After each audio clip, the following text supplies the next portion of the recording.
grievous wound that's available to you. They have to take extra time to switch into bear form, make sure that they're taking much less damage, and of course, any kind of little extra damage that people will take from standing in any of the nightmares, or just the tank a little bit extra damage here and there. So we're pulling now. Of course, Friends has finished off the boss. We're moving on to the first pack after, which consists usually of 1 Dryad and 2 Blossoms. Nothing too dangerous here. The Dryad is a bit annoying. She will kind of run away from the tank and start throwing spears randomly. It's always nice to have a bit of a CC on her prior to doing that, or of course a grip that neither team has the luxury of at the moment. Once they down this pack, I do expect that they will skip the next pack on the side with that 1 Keeper by rooting the patrolling Dryad and then running over to the right. It'll be interesting to see how they're going to be handling as they're going down the hill, going towards any of the eyeball mobs before the second boss there, because we've seen a couple different strategies of where tanks have sacrificed themselves. I mean, we saw earlier where the hunter had just distracted the bears, ran off, and just feigned death to be able to get rid of them. It'll be interesting to see how they're going to be skipping mobs there, and I mean, again, when they're talking about having no rogue, how they're proportioning their mobs. I mean, Friends of Affixes looks so solid right here. I mean, they're getting another big pull, which is pretty standard. We've seen a lot of. So I'm very interested in seeing how they're going to, portion out the rest of this. They're going to have to be careful here, though, because with all these flowers pulled, I mean, that's not a problem. But not too far from here is that pack of 2 Keepers. And those Keepers have an aura that do heal Blossoms nearby for 5% of their health, I believe, every second. So it's going to be near impossible to kill these if they get too close. But on top of it all, Sanguine's going to start dropping, too. So they need to really intelligently move in the small space they have to make sure that they don't accidentally pull the pack they skipped or get too close to the next Keeper pack that will start healing these Blossoms, or of course sit in the Sanguine and heal these mobs themselves. You're seeing Friends of Affix is doing a really good job. I mean, one concern is with the Dryad of how much it'll just want to move around and not really want to stay in an expected range. So I mean, they did a very good job keeping it in the house, keeping it in the doorway, stuff like that, as they took care of everything else. And here you're seeing, Friends of Affix is doing the skip, and they're actually invis-potting. Looks like just to get through all the other mobs here. It does look like it, because they did use their Shroud earlier for the 2 rares upstairs, so they will incur that 10-minute CD. No pots for 10 minutes now, but because they used the Shroud early, they will likely be able to skip the pack prior to Shade of Xavius. When we get there, we'll see. So they are dealing with this this 1 patrol up and down the hill there, and of course moving on to pull these 5 Dwellers that you alluded to earlier that are quite dangerous. Now, it's not a fortified setting, but they do have a lot of casts that do need to be interrupted, because if a full channel does go off, it will fear their target. You're seeing Friends of Affix, they're having this larger pull here, and overall, I mean, they're doing a very, very good job keeping everything in control. You're seeing, the Brewmaster's getting the stun out on everybody as the Blossoms are coming down the hill, and, you're only having a couple limited casts going off, so you're able to Typhoon, you're able to knock them back, get them out of the Sanguine. So, by the time the Blossoms actually made it all the way down the hill, all the other Dwellers were just gone. Uh-oh. Looks like we're having a bit of trouble here with key dampeners. They kind of tried to do a skip where, they killed the guys that couldn't stealth. They killed them off ready to res, but the mobs just stayed in combat for so long. Finally, they do manage to kill off who needs to be killed. They're doing the res past the Keeper pack, of course, a much sloppier version of being able to, rather than just, pot through. It will cost them 25 seconds in deaths overall. Although they did have 2 earlier, so +3. We now have extra 25 seconds with their 5 deaths. Might cost them towards the end of the dungeon, so I hope that keeping that pot CD was worth it to them. I mean, you're really going to have to hope that it would be. I mean, because, we haven't really seen that many teams that have used invis pots and things like that. So you're seeing the Friends of Affix, they're just running so smoothly, though. No deaths. I mean, they're engaging with O-Card. They're getting it, they're just moving so quickly, so rapidly through this instance. Yeah, so O-Card, of course, being a nice guy, you can share a root beer with him once in a while. Speaking particularly about the boss, especially on Tyrannical, quite dangerous to the tank, does a lot of damage. About every 30 seconds, we're going to have that grip on the tank that does a ton of magic damage. There it is right now. You see it on Jason Bruce. Requires a ton of healing on the tank. You see him dipping so low. Make sure that he doesn't die there. Gets him down. And of course, particular danger also for the healer Jack is that AoE stomp, especially when combined with a quaking. Yeah, and it really takes up the time of being able to add any kind of extra damage, because you want to make sure that you're getting people in as safe a position as possible. So, if you're getting a bunch of rehots and stuff like that out, to make sure that the second this stomp comes out, you're able to quickly reverse that damage. Everyone's getting healing. Everyone's getting topped off as rapidly as possible. And it's something you always have to kind of break up, where you want to be doing a lot of damage as a healer. You want to be able to contribute to the group here, but you also want to make sure you're prepared for everything. I mean, you're seeing Jason taking tons and tons of damage here from that grip. So it's something where, having that extra preparation and, not people always talk about healers being reactionary or proactive and things like that, but all healing should be proactive. And you're really seeing, Feral Dog putting on a clinic here, making sure that he's prepared for any of the damage happening. Somebody drops low, they're instantly getting topped off, and he really is, putting on a good show. So a bit of a clip there, of course, on the Hunter Vim with the frontal. He does have a frontal breath that you want to make sure you point away once every 30 seconds as well. Everyone getting so low from that stomp. Luckily, there is no overlapping quaking, and they're really not opting to clear the roots at all. It is a bit tougher for them, of course. They don't have a paladin, an advantage that key dampeners will have in the bottom right corner. They're able to free them and run through those roots to make sure that you're able to then AoE and cleave them down. And you're seeing here, I mean, as key damagers is getting onto the boss here, you know, they're trying to burn it down as quickly as they possibly can. I mean, both teams running with similar healers here, so a lot of the same rules will kind of just apply what they are able to do. And, you know, it'll be interesting to see, like you're talking about, how they're going to be dealing with the roots and stuff like that for key dampeners, because you're seeing Friends of Affix just ignoring them, keep on kiting the boss back, and not even really having to worry about it at all. Yeah, I mean, once again, the damage meters are about even. We're getting a bit less damage from key dampeners right now, especially from the tank. You know, and they were behind getting to the boss too, so we're kind of having this consistent. You know, now it's about 40% on the boss. They were about 1.5, 2 trash packs behind Friends with Affixes, so it could be pretty close. Now, bear in mind that all of this too, they have an extra 5 deaths on top of it. So not only are they behind now, but they have to make up even more time, at least plus 25 seconds, to be able to cap this map at the end. And you're seeing even though, I mean, you're seeing Friends of FX is taking down Ocard here, but even though that they don't even have the potion that for the next 10 minutes or so, you know, key dampeners really doesn't seem to be making up that time, and you're going to have to see some really aggressive pulls or something like that, something very ambitious for them to be able to catch up here. So pretty standard here, of course. We're going to see these little gooeys pulled, killed off to the side, dropping their sanguine, and then I would very much expect that they're going to pull this large red elemental. They're going to kill it on the side and make sure to skip the 4 less elementals that spawns ferment with this fury to make sure that they don't have to deal with it. They don't need the percent. It's just a huge time loss to kill them. So definitely they're already starting to move it to side. They will be stunning it when it's low, I would expect, and then running away from it. And we've seen, you know, very standard execution of this. You know, it's one of the nice things where you're able to see all these groups who are running at the same time. You're able to see how they're strategizing, and also you're seeing that there's not really crazy high variance with how they're going. And it's also, you know, a nice benefit because you're getting these maps that are just all about the execution. How cleanly are you going to be executing on this? You know, how few deaths can you have? And, you know, even it was kind of a surprise because I don't think that we've really seen many invis-pots at all, and I keep bringing it up because usually we think of that as being, you know, pretty suboptimal. So, you know, why didn't they bring a rogue and then they'd be able to skip things otherwise? But, you know, it really doesn't seem to be putting any kind of damper on Friends with Affixes at all. So Friends with Affixes, of course, moving well through past that patrolling second Fury, killing off those little blobs prior to pulling Dresser on the third boss here. Tons of damage coming out on this boss, especially on Tyrannical. 3 main abilities to look out for. Of course, he has that frontal breath on his closest proximity target, actually. If the tank is out of proximity, it will target the next closest aggro. So usually it's on the tank, but you never know if they get blown away by, of course, one of the other abilities, the Winds, that does very heavy damage, and the third ability being that Cave-In that players can bait out. So there's a constant, you know, push and pull going on here where you want to get near the boss for the wins, and then, of course, move out to bait the Cave-In. You're seeing, you know, the knockback coming out right now with Friends of Affixes. You're just having everybody stacked up. And, of course, you want to make sure that everyone's stacked up not only for, you know, taking advantage of their healing, but also, you know, reducing the damage that's going to be going out on people. And they're actually pulling a ton of weapons here. Yep. And the huge burst that's actually knocking down Big Luke. So, I mean, they have tons of battle reses that they're able to take advantage of here. They used one of them. Fired Up is also going down, so they have to use their second. They have to use using all of them. Yeah. Slow and steady, which allows key dampeners, of course, to catch up even a bit more.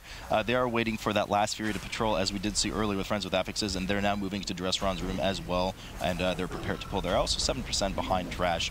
But I think both teams should have enough percent to be able to skip that last pack prior to Shade. We'll have to see when we get there. But just, you know, a scary situation right now for Friends with Affixes, Jack. I mean, there's just like Ocard, there's so much damage with the pushback from the Winds, and then that Cave-In does so much damage, and then just quaking on top of it too. It also is a very nice fight for the rest of Druid, having to be able to take advantage of the mobility. You know, one of the biggest struggles here is that you have to be moving and healing so much throughout this. So, you know, whenever you're playing other classes that don't have as many mobile abilities, it can definitely put a huge damper on it, and it really makes it a lot harder to be able to react as quickly when these problems are going out. So, I mean, they've got Friends Affixes has 1 more battle res left with their Hunter that they're able to take advantage of. So it's nice that they were playing so cleanly before, and we've seen this with other teams as well, where they played really cleanly through trash mobs, through early bosses, and then when they start hitting the really hard bosses, that's where they're able to kind of cash in on those battle reses. Yeah, so things are definitely closing in between the two teams here. We're having another pushback. Of course, it is, you know, just a tip for those at home. The closer you are to the center of the boss's hitbox, the less you'll get pushed away from Winds, even within the red targeting circle, of course. So that's why you're seeing players sit right under the boss. But of course, then, you know, you do have to move out for those cave-ins. Otherwise, if it spawns right under the boss, you will have to move in. He's a bit of a pain in the butt to move because of all the casting he does and the frontal breath. Yeah, you're seeing, I mean, they had tons of weapons that they've been pulling throughout this fight, and it's very interesting to see just I mean, we saw a lot of times where they had rogues who would pull a bunch of different like whelpings, add a lot more single target damage. But I was curious, you know, why if it was just maybe a mistake or something like that of positioning where they're pulling a couple extra mobs here and there that they really didn't need to. I mean, it's possible. There were a couple of times when I did see both druids caught out of position a bit. I mean, you'd expect that they'd have dash and maybe displacer if they're using it to get back in. So perhaps it was intentional. I mean, the druid did kind of run through a bunch of eggs, so I would assume that they had planned for it, but I don't think they planned. I mean, on Tyrannical, these whelps do still do a lot of damage. You can't just pull 10 of them and, you know, it's no problem. I mean, people can't get hit by them, especially if the tank's a bit slow to pull. The cake smash goes out. Maybe it doesn't clip all of them by accident. Of course, there are no professions available to that observer at the moment. But going downstairs now, we are moving over to the final trash leading up to Shade of Xavius. There are 4 pulls here, one of which patrols. The first one we just saw pulled here. It is pretty typical for teams sometimes to pull these next 2 paths together, but it's very hard to pull off without an AoE grip, especially from Blood DK, because you just might not be lucky with their pathing time. As you can see, the other group in the back is just so far away. Yeah, and there's honestly no points for them at this set in time. I mean, they're so far ahead. They're playing very cleanly. They're only dashed, you know, to tyrannical bosses and stuff like that, which is, you know, pretty much par for the course that can be pretty much expected here. So there's not really any point to it. We've seen other teams in the past who pulled a lot and were willing to, you know, take the risk of losing a player, and often did lose a player, but they were getting ahead time-wise. Yeah, but, you know, there's only 3 deaths differential now, and Xavius, oh god, just getting so long key dampeners. They're kind of wrapping up the last few percent of the boss here. You know, Shade of Xavius is just such a dangerous boss with Nightmare Bolt, and then you add the multiplier damage on top of it if he soaks some of those swirlies in the second phase post 50%. So I'll have to keep an eye on that. I mean, any team could just wipe right there. Dressron, of course, will be going down momentarily for key dampeners, after which they will also be moving into this log area. At this point, they probably know they're a bit behind, so I wouldn't be shocked to see a bit of a riskier pull downstairs for them. Oh, they're going to have to here. I mean, otherwise, you're just betting on, you know, a wipe on the front of Friends with Affixes, and that really isn't going to be showing here. I mean, I think the person to watch is going to be the Hunter on Xavius. You know, we've seen so many times Hunters just getting absolutely one shot by any of the Nightmare Bolts that are going off. We have seen that indeed. So that's one thing. I mean, they have a lot of battle reses. You know, their battle reses should be coming up by the time that they're on the boss, or pretty deep into the boss here. So they already have one that they definitely have advantage of, and here we're going to be seeing. They already have all the mob count here, so it'd be interesting to see if they're just getting the boss or getting the tank pulling all the mobs. Their pot CD's up now? It looks like it is, as they're kind of just running through. Okay, so it just probably came up, so that's a double pot for them there. Key dampeners, of course, don't have as high percent going into this trash pack, so I think they will actually have to deal with the last pack on Xavius. We'll have to see, because they're about 7% behind Friends with Affixes. Big Luke, of course, does not make it through, so they'll have to res him on the other side. That's another 5-second penalty, plus the res time it takes, plus then they will likely have to wait for him to eat. It kind of looks like key dampeners might have just misjudged how much they were going to be pulling if they're not going to make mob count off of this last set of bats and stuff like that. I mean, one of the big benefits of having the road to begin with is making sure that you're able to get that last big pack. Yeah, so we'll have to keep an eye on that, but of course Shade of Xavius is pulled over on Friends with Affixes' side. A few main abilities to watch out for, one of the most dangerous being, of course, that Nightmare Bolt that we just saw. Really good to go on a Druid, of course. They could go Bear Form prior to the hit, and once it hits you, it does silence you, so you can see that little purple circle area there. You need another player, another buddy to stand in the circle with you, otherwise you will be pacified and be unable to cast during it.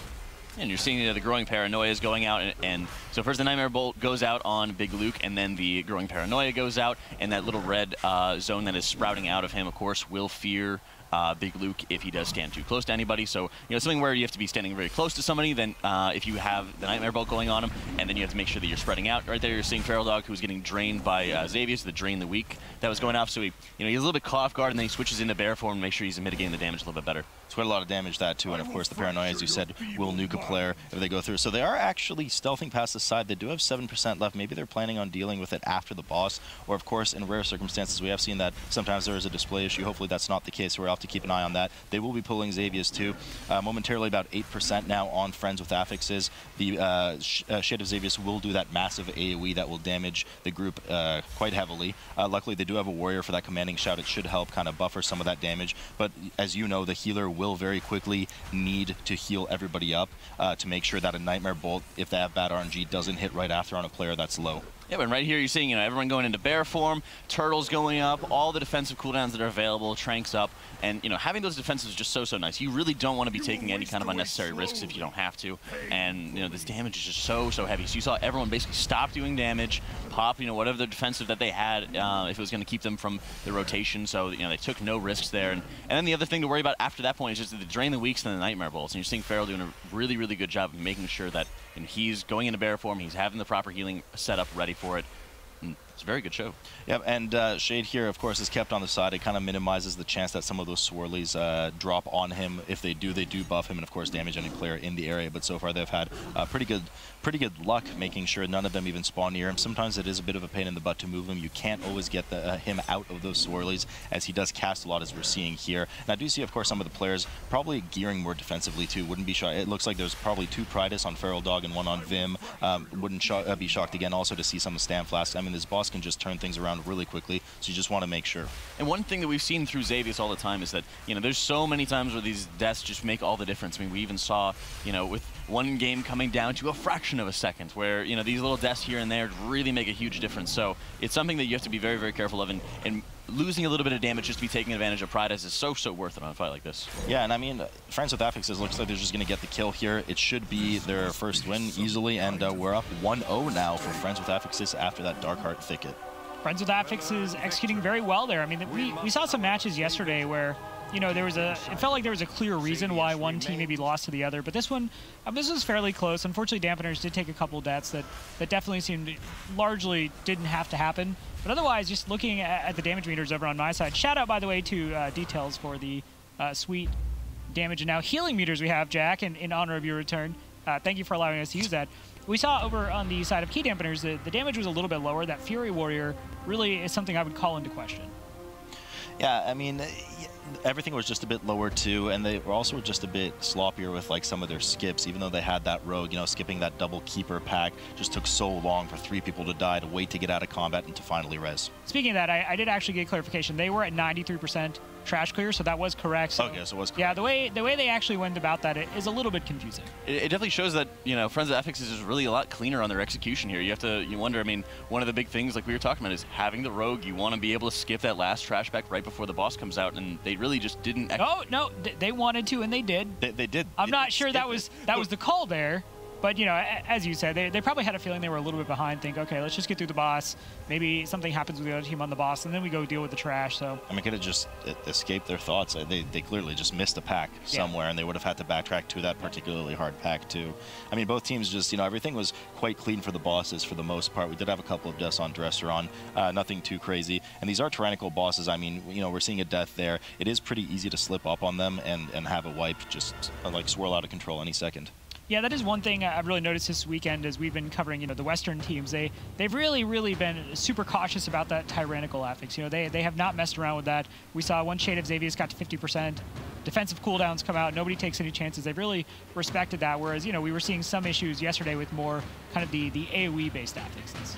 Yeah, it's just, it's scary because especially, if you're running, I mean, these teams did have battle res, but we saw some teams yesterday with 1 battle res, maybe 2, and the tank needed to use it on someone else. And then, yeah, you might lose someone, especially on a tyrannical boss, and you can still do the boss with 4 people, but it just takes so much longer without that 1 DPS. So, better play it safe than sorry. Although we did see some ballsy big pulls too. I mean, you do have to have some kind of risk. It is a race at the end of the day. Right, so question now becomes, okay, Key Dampeners there, we talked about they executed noticeably worse than Friends with Affixes, but it wasn't necessarily like anything they did felt too unintuitive. Do you want to see them do something a little crazier, like we were seeing Absolution do, where they're like, no, we're going to Blackrock Hold, we're doing crazy stuff, or do you want to just see them maybe just try to tighten up the degree of play they brought? Both. I want to see them play well. I mean, you want to look at execution here. You're not seeing, anything that was really fancy out of Friends with Affixes there. You want to see, these clean pulls, this clean execution here, and how they're really, preparing for this. All right, well, Key Dampeners will have the choice here when it comes to maps. Let's go ahead and take a look at the pool. We began, of course, on Darkheart Thicket. These are the choices, and as I've pointed out multiple times, Neltharian's Lair is just the go-to for most teams, but if Key Dampeners maybe wants to throw a wrench in the works, Vault of the Wardens. What do you know, Rob?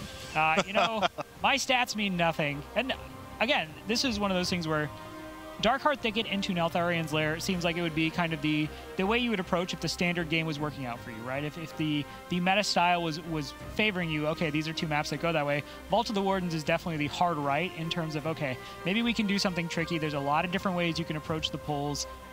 If you feel like you have to change it up, that's the direction you go.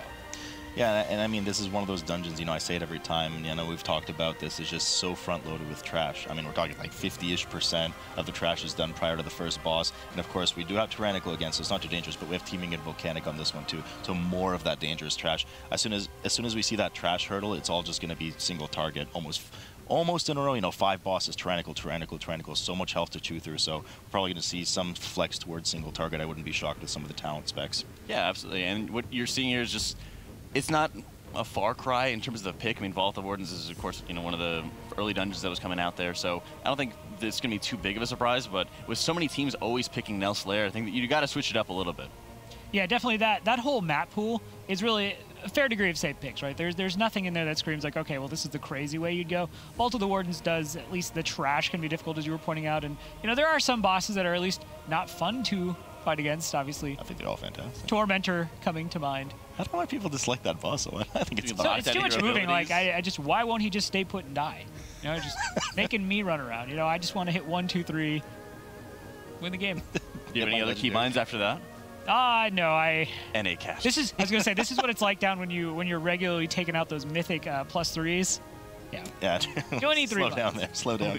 Hey, we're gonna get mythic 4 before this weekend's over. I hope so. I'll be there to help. Salute just over my shoulder. Hit 4. Hit 4. Yeah, so I mean, with these bosses, it's going to be that first boss is probably one of the most dangerous in terms of a lot of damage coming out, I would say, on the players. So they have to watch out for that with that pulsing AoE, especially, you know, sub 40%. Inquisitor can be tough, for sure, because some of those ads, just there's a lot of casts you need to interrupt, a lot of sometimes CC on the tank, charge away from the tank, aggro drop, depending which of the jails it is. The next 2 bosses, Glazer and Ash Golem, aren't so dangerous, I would say. A bit easier to deal with. Of course, you know, recently Glazer's damage has been buffed, so you can die on it. We actually, I was going to say, I think we have seen a few deaths on. For sure, for sure. So if you're not playing properly, and, you know, and then, of course, Cordana at the end is a lot of just execution. Of course, you can die on these bosses at any point, for sure. I mean, it's tyrannical, but, you know, those first ones are definitely one to look out for, and especially in your realm of healing, you know some of that pulsing AoE damage that can come out on the first boss. And a lot of it is, you know, the focus damage that happens on a single target that you have to be able to get right on top of, and that's one of the scariest things of just balancing out your responsibilities as a healer there, because you want to be able to contribute all around and not just sit there just spamming your heals and only your heals, something like that. You know, being able to maximize your damage, but also when all that damage ramps up on one individual target, you need to jump on it immediately. And that was one thing that I really, you know, stuck out to me with Feral Dog for Friends of Affix is that he did a remarkably good job of the second drain the week from Xavius came out onto a target. He was instantly bombing them with HOTS, getting them topped off, getting them in a, you know, more healthy position. All right, well, let's go ahead and take a look at the classes for this, see if there are any big changes made. Doesn't look like it. It's looking pretty standard. Yeah, I'm shocked to say there's no blood DK for Inquisitor particularly, because we do know how useful that grip is in the jail cells. But everything, they're sticking with the Fury Warrior. Everything seems more or less the same here. Yeah.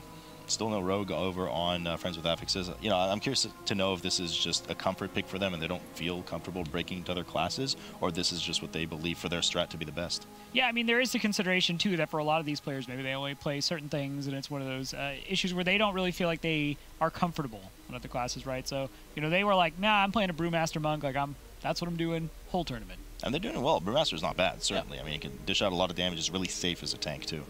Sure. All right, well, looks like we're going to get right into our game number 2 now. Friends with Affixes has a chance to close this out and advance to the semifinals. Key Dampeners obviously want to stop them from doing that. Gentlemen, take it away. Vault of the Wardens. Inquisitor Tormentum, my favorite. And, of course, there's Cordana at the end. So I would expect that both of these two teams out the gate, especially with Tyrannical, are probably going to pull both of these first packs. So that's 8 mobs total of teaming, plus Glaviana, which is notoriously known to do a ton of damage. And as we've spoken before, Jack, this trash, it just hurts the tanks so bad. There's a ton of them that metamorphosize below 50% health, dealing increased damage. Glaviana herself metamorphosizes below 50%, doing more damage. So we're seeing as these mobs get low, which they probably won't survive very long, they're going to do a ton of damage. Yeah, I mean, thankfully, it's Tyrannical and not Fortified here, something like that. Having something like a Raging Fortified on that's this. Just mean. I think we've seen that once or twice so far. But you're seeing the Friends of Affix is just burning through. They're getting Glaviana. They're doing, you know, very, very strong multi-pulls here, and you're getting tons and tons of the extra little Belchers, little scavenger guys and stuff like that grouped up. So, you know, very similar pulls coming out for both groups. And you're seeing a death already happen for Key Dampeners here with their Warrior going down.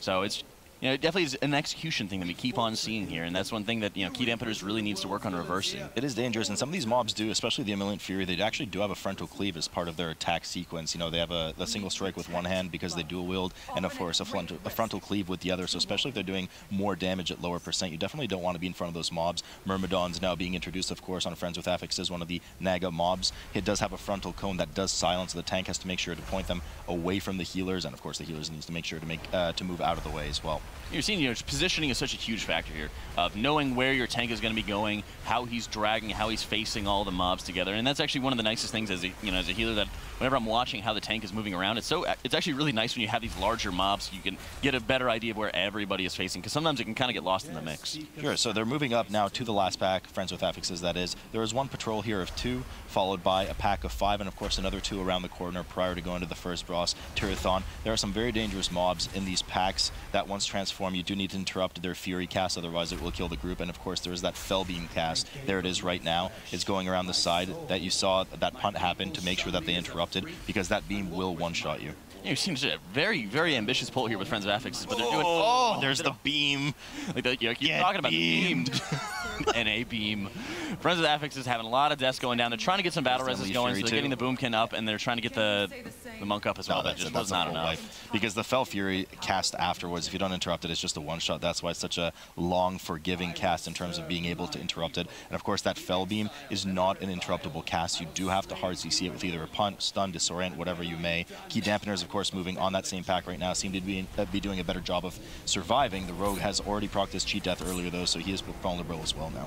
You see, Key Dampeners is still a little bit more like this is around the same exact point there, where you're seeing everybody go down for. Yep, there it is. Once again, Unleash Fury not being interrupted. There's the second one. The Druid running for his life. The Paladin's probably going to eat it in the front there. There they go, both of them. So another wipe for both teams at the exact same point. See, this just goes to show you really have to pay attention to the casts on these mobs, even though it's a tyrannical dungeon. You can't just ignore. I mean, these mobs hit hard. There's a reason it's a 4 to 5 second cast, and you have to interrupt it. Taking it safer now, Friends with Affixes, making sure that they're killing one pack at a time to make sure they don't return back to the start of the instance. And that's one thing I wanted to see is I want to see people, getting a better read on who their opponents are. And right here, if I was Friends with Affixes, I would just be saying, we played cleaner, we played more efficiently, and they honestly really didn't do anything that was too crazy on Darkheart Thicket. Oh. So I wouldn't really want them to be that ambitious with some of these pulls, because you're preparing yourself for Key Dampeners to be making those bigger mistakes here. Especially because they're in a position of comfort more right now, like you're saying. If they lose, they do go to a game 3. Obviously, they would like to take it 2-0 in a comfortable setting, but there's no point trying to throw it all away right now. I mean, fortunately for them, they might not know. Maybe they do know it at this point, but both teams actually incurred the same wipe at the same point, so it is fairly neck and neck. Key Dampeners just slightly behind, cleaning up the last of that trash now. You've seen NA representing well, both wiping together, making sure staying up. But friends stay together, Jack. Even if they're dead. The ducks fly together. Friends of Affixes is, of course, engaging with Tyrathon. He's got the 2 different transformations that'll be going on, I believe, what, 70%? 70 and 40. 70 and 40. Making sure that you're able to... Not mistaken. Which I might be. First Metamorphosis going up. 80. 80. My mistake. NA casters. So we do have the first transformation, as you were saying. He does go to his Vengeance form, takes less damage, does more damage, throws his glaives out, and now one of the major mechanics of the fight does begin, where those glaives kind of circle the well in the back. We'll see them kind of on the bottom of the screen there. It does link a huge chain through the room that will clothesline and likely one-shot any player on Tyrannical in its path. You can blink over it, you can, transcend over it, etc., but, well, he did.